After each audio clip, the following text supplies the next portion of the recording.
안녕하세요, 저스티스입니다. 십자군 전쟁을 의미하는 영어 크루세이드는 라틴어에서 유래했으며 그 뜻은 십자가를 진 사람들이라는 뜻입니다. 십자군 전쟁은 17세기 이후 유럽의 학자들이 사용하면서 점차 정착된 용어이고, 당시 사람들은 십자군 전쟁을 전쟁이라고 부르지 않았습니다. 단지 성지로 가는 길이라고 했습니다. 그리고 전쟁에 참가한 자신들은 순례자라고 했지요. 물론 무기를 소지하고 떠나는 이상한 순례길이었습니다. 이번 시간에는 십자군을 소집하게 되는 배경부터 제1차 십자군 전쟁까지의 진행 과정을 살펴보도록 하겠습니다.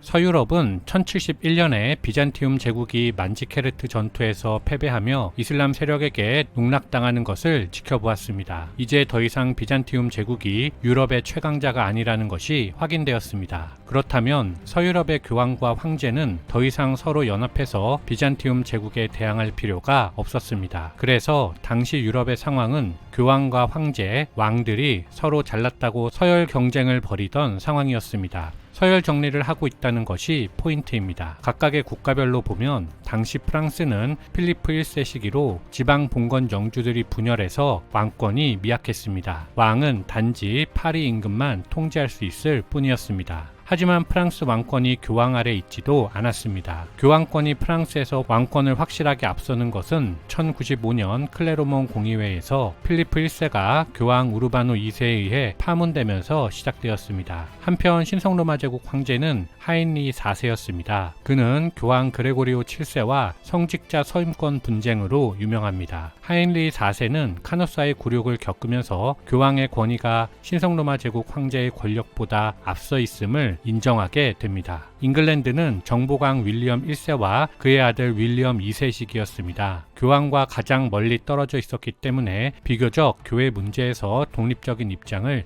취할 수 있었습니다. 북부 이탈리아는 신성로마 제국 영토이면서 자치를 누리고 있었고, 남부 이탈리아는 노르만인의 지배하에 있었습니다. 노르만인들은 교황의 필요로 내려왔던 사람들이었기 때문에 교황과 우호적인 관계였습니다. 교황령은 교황의 통제하에 있었습니다. 스페인은 카스티아나 아라곤과 같은 여러 기독교 왕국과 이슬람의 무라비트 왕조로 분열되어 있었습니다. 이베리아 반도는 레콘키스타가 한창 진행 중이어서 제1차 십자군 전쟁 중 유일하게 전쟁에 참가하지 않고 반도를 지켰습니다. 전쟁 당사자인 비잔티움은 만지케르트 전투에서 패배하여 아나톨리아 반도를 잃어버린 상황이었습니다. 아나톨리아 반도는 제국의 주요 군사적 경제적 요충지였기 때문에 전력에 큰 손실이 발생했습니다. 황제 로마누스 4세가 포로로 잡혀서 폐위됨에 따라 국내적으로도 정치적 불안정이 권력 투쟁을 초래하고 있었습니다. 반면 이슬람 세력인 셀주크 투르크는 전략적 요충지 아나톨리아 반도를 차지하며 경제적 번영을 누리고 있었습니다. 하지만 셀주크 투르크 역시 영토가 너무 비대해진 결과 중앙 집권이 약화되고 지방 영주들이 자신의 지역을 지키는 분열적 상황이 전개되고 있었습니다. 이런 상황에서 1081년 즉위한 비잔티움 제국의 알렉시우스 1세 콤네노스가 서유럽에 도움을 요청하는 것입니다. 만약 당시까지 유럽이 교황 밑으로 서열이 정리되어 있지 않았다면 십자군은 출발할 수 없는 군대였습니다. 그 서열 정리 과정을 먼저 살펴보도록 하겠습니다.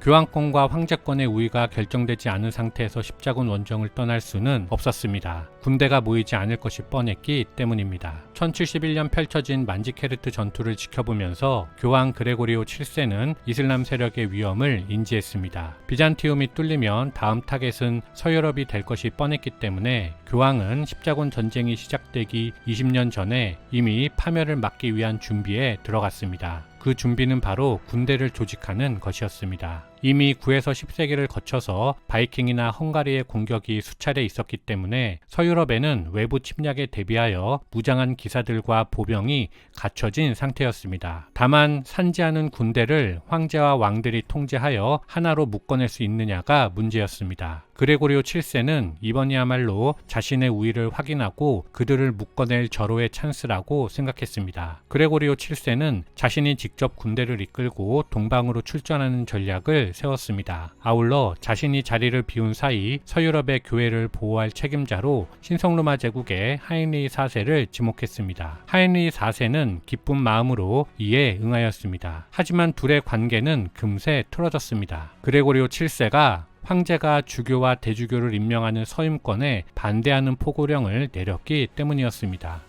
이에 대해서 하인리 4세는 그레고리오 7세에게 권력에 눈이 멀어서 교황 자리를 찬탈하는 사람이라고 비난하는 편지로 응수했습니다. 서열 정리 작업이 시작된 것이었죠. 1076년 그레고리오 7세가 하인리 4세를 파면했습니다. 둘의 싸움을 지켜보던 유럽의 다른 귀족들이 차츰 교황의 편에 서면서 하인리 4세는 결국 이듬해 겨울 카노사의 성에서 교황에게 사죄하였고 교황은 파면을 철회했습니다. 이것이 카노사의 굴욕입니다. 이제 교황권이 황제권을 지배한다는 사실이 확실해졌습니다. 그러자 유럽의 다른 왕들과 봉신들도 교황의 편에 가담했습니다. 이제 비로소 교황이 유럽을 통합하고 십자군 전쟁을 펼칠 수 있는 준비가 완료되었습니다. 당시 비잔티움 황제 알렉시우스 1세는 셀주크 투르크의 압박으로 어려움에 처해 있었습니다. 아나톨리아 반도가 넘어가면서 제국의 방어력도 많이 약화된 상태였습니다. 견디지 못한 알렉시우스 1세가 1095년 교황 우르바노 2세에게 군사 지원을 요청했습니다. 그는 성지를 지키고 비잔티움 제국의 영토를 회복하기 위해서 서유럽의 기사와 병사들의 도움이 절실하다고 호소했습니다. 전임 황제 그레고리오 7세의 서열 정리로 우위권을 확보한 교황 우르바노 2세는 1095년에 클레르몬 공의회를 소집했습니다. 여기서 교황은 성지 예루살렘을 탈환하고 비잔티움 제국을 돕기 위해서 십자군을 조직할 것을 선포했습니다. 교황은 공의회에서 어떤 연설을 했을까요? 제가 읽은 책에 따르면 창자, 말뚝, 내장, 단칼, 목, 성폭행 등 원초적인 말로 연설했다고 합니다. 지금 교황의 모습을 생각해보면 과연 그랬을까 싶지만 어쨌든 그 연설로 군사적 기독교 문화에 젖어있던 많은 기사들의 분노를 이끌어낼 수 있었습니다. 이에 더해서 교회는 중요한 설득이론 한 가지를 더 가지고 있었습니다. 바로 중세 봉건적 시스템을 그대로 사용하여 청중을 이해시킨 것이었습니다. 중세 봉건 영주가 예수 그리스도이고 기독교인은 그리스도에게 살아갈 땅을 분봉받은 봉신인데 주군이 부당하게 땅을 빼앗겼다면 주군을 돕는 것이 봉신의 당연한 의무라는 것이었습니다. 이 논리는 아주 간단하고 명료해서 모든 이의 뇌리에 박혔습니다. 이렇게 해서 십자군에 참가하기로 결정한 사람들은 모두 십자군 서약을 했습니다. 서약 내용은 성지로 가는 원정에 참가하여 전투에 임할 것과 원정 과정에서 발생하는 고난과 희생을 감수할 것, 서약을 함으로써 자신의 죄가 사면되고 종교적 구원이 보장될 것 등이었습니다. 크리스찬들은 전투와 희생을 통해서 기독교적 구원이 있을 것이라는 확신을 가지고 서약을 했습니다. 그 징표로 자신의 옷에 십자가를 꿰매 넣었습니다. 1085년 그레고리오 7세가 죽어서 실행에 옮기지 못했던 군대 소집을 10년 후 우르바노 2세가 해낸 것이었습니다. 한편 십자군에 참가하는 전사들은 자신이 순례자임도 서약했습니다. 여기서 순례는 그리스도가 안치되었다가 부활한 성묘에 찾아가는 순례를 의미합니다. 그런 의미로 옷에 십자가를 꿰매 달아서 순례자임을 표시했습니다. 제1차 십자군은 많은 사람들에게 전쟁이 아닌 순례로 인식되었기 때문에 군인뿐만 아니라 구원을 바라는 노인, 여성, 아이들도 참전하겠다고 몰렸습니다. 우르바노 2세는 전쟁에 참가할 수 없는 사람들을 속간했지만 잘 지켜지지 않았습니다. 유럽 전역에서 대략 15만 명이 순례자의 십자가를 달고 소집에 응했다고 합니다. 이들은 이교도 투르크족을 한 번에 쓸어낼 수 있을 것이라고 자신했습니다. 십자군 전도사 은자 삐에르도 그 중 한 명이었습니다. 그는 감정에 호소하는 말솜씨로 청중을 홀렸습니다. 은자 삐에르를 따르는 사람 중에는 군인도 있었지만 대다수는 목적지도 모른 채 언제 돌아올지도 모르는 길을 아무런 준비 없이 떠나는 가난한 사람들이었습니다. 공식 출정 날짜인 8월 15일 이전인 4월에 이미 은자 삐에르와 그 추종자들은 대장정에 돌입했습니다. 8월 1일 삐에르 일행이 콘스탄티노플에 도착했고 알렉시우스는 삐에르를 만났습니다. 알렉시우스는 본대가 도착할 때까지 기다렸다가 같이 가는 것이 좋겠다고 조언했습니다. 삐에르는 동의했지만 추종자들은 기다릴 수 없었습니다. 그들은 콘스탄티노플 외곽에서 주둔하고 있었는데 식량을 사 먹을 돈이 없었기 때문에 도시를 약탈하기 시작했습니다. 약탈을 두고 볼 수 없었던 알렉시우스는 어쩔 수 없이 출정을 허락했습니다. 8월 6일 그렇게 민중 십자군이 보스포루스 해협을 건넜습니다. 니케아에서 일부는 약탈에 성공하며 전과를 올리기도 했지만 결국은 모두 참살되었습니다. 피에르만이 목숨을 건졌죠.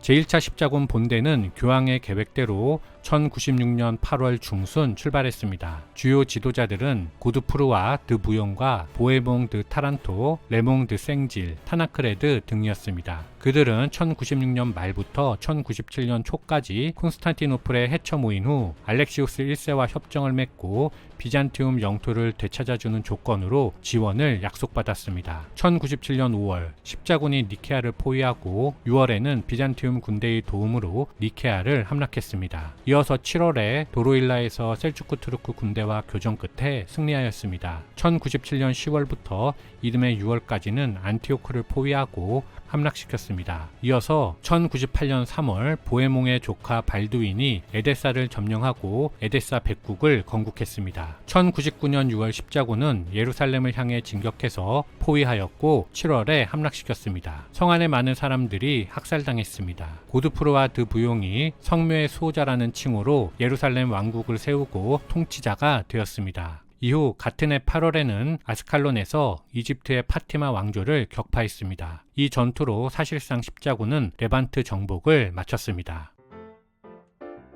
제1차 십자군 전쟁의 결과로 예루살렘 왕국, 안티오크 왕국, 에데사 백국, 트리폴리 백국 등이 건국하였습니다. 이것은 레반트 지역을 기독교가 장악했다는 의미였습니다. 이에 대하여 셀주크 투르크는 분열된 상태를 효과적으로 개선하지 못했습니다. 따라서 소규모 전투에서 계속 패배하며 십자군 국가들은 안정적 통치를 이어갈 수 있었습니다. 하지만 점차 전열을 정비한 이슬람은 1144년에 명목상으로는 셀주크 투르크 제국하에 있지만 사실상 독립적으로 모술과 알레포를 다스리던 임나드 앗딘 잔기가 에데사를 공격해서 함락했습니다. 이 결과는 십자군 국가들에게 큰 충격을 주었고 서유럽에서 제2차 십자군 전쟁이 발생하는 원인이 됩니다. 이상 마치겠습니다. 감사합니다.